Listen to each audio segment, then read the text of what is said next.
एक बहुत ही खूबसूरत गांव था जिसका नाम वीरनगर था।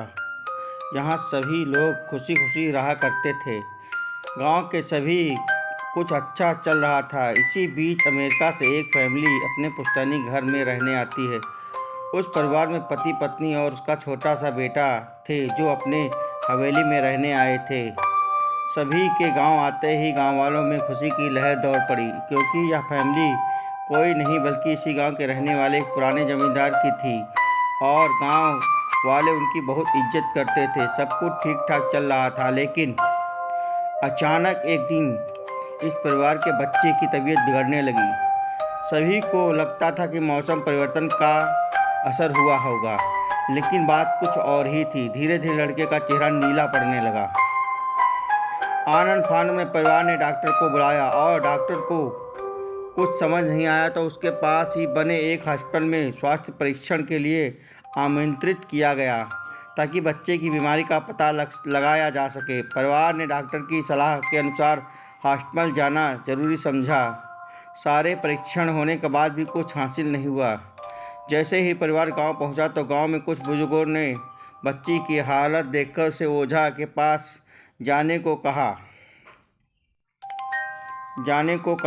पुराने रीति रिवाज के अनुसार झाड़ फूंक इलाज करने की प्रथा कायम है। परिवार के सभी सदस्य बच्चे की ओझा के पास भी ले जाने के लिए तैयार हो गए। गांव के ही पास ही पहाड़ी में एक बाबा रहते थे जो काली विद्या में माहिर थे। जैसे उनके आश्रम में सीढ़ियों में के बीच वह बच्चा परिवार के साथ पहुंचा, ओझा जोर जोर से चिल्लाने लगे, तू क्यों आई है यहाँ इतने वर्षों के बाद? तेरा बल्ला शांत नहीं हुआ? यह सुनकर सब बच्चे के माता पिता और गांव वाले दहशत में आ गए। समझ नहीं आया कि इतना क्रोध क्यों आ रहा है, जबकि उन्हें अभी तक कोई बात बताई ही नहीं गई। लेकिन बाबा ने काली माया में पारंगत थे, इस वजह से उन्हें रूहानी ताकतों की पहचानना आता था। सभी लोगों ने आश्रम में प्रवेश किया, लेकिन बाबा ने केवल उस बच्चे को पास आने को कहा। बच्चे की हालत बहुत ही खराब थी। उसकी आंखें लाल हो चुकी थी और शरीर नीला दिखाई पड़ रहा था। उसके शरीर का तापमान आम बुखार से कहीं ज़्यादा था। ओझा की विभूति उठाकर बच्चे के मुंह में फेंका। बच्चा जमीन पर लेट गया, जोर जोर से हाथ पैर हिलाने लगा, जैसे कि लगा कि कुछ विभूति से क्या चमत्कार हो। बच्चे ने अपने आप जमीन पर लेटकर ऐसी हरकतें करने लगा। तभी अचानक बच्चे ने अपने पैर और उंगलियां के बाल खड़े हो गया और बहुत ही खूंखार औरत की आवाज़ में ओझा उसके पुराने नाम से बुलाया, अरे प्रेमनाथ, मैं तुझे नष्ट कर दूंगी। लड़के का ऐसा स्वर सुनकर उसके माँ बाप घबरा गए। लड़के को इस अवस्था में देखकर कुछ समझ नहीं आ रहा था कि ऐसा क्यों हो रहा। तभी ओझा ने एक मंत्र पढ़कर अपने में काबू में ले। सारे गांव वाले ओझा से पूछने लगे, बाबा यह सब क्या है? बच्चा ऐसा क्यों कर रहा? तभी ओझा ने बताया कि इसके अंदर कोई चुड़ैल आ चुकी है, जो कि 70 साल पहले चोरी के आरोप में जिंदा जला दी गई थी।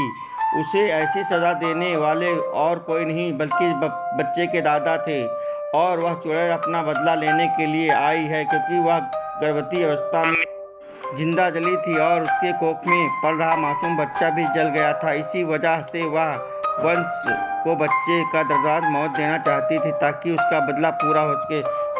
सारी कहानी जानने के बाद परिवार वाले ओझा के सामने गिड़गिड़ाने लगे और अपने बच्चे की जान की भीख मांगने लगे।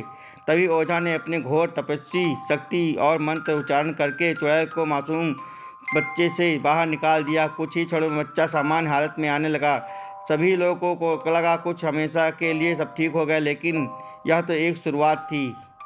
कहानी देखने के लिए हमारे चैनल को सब्सक्राइब करें।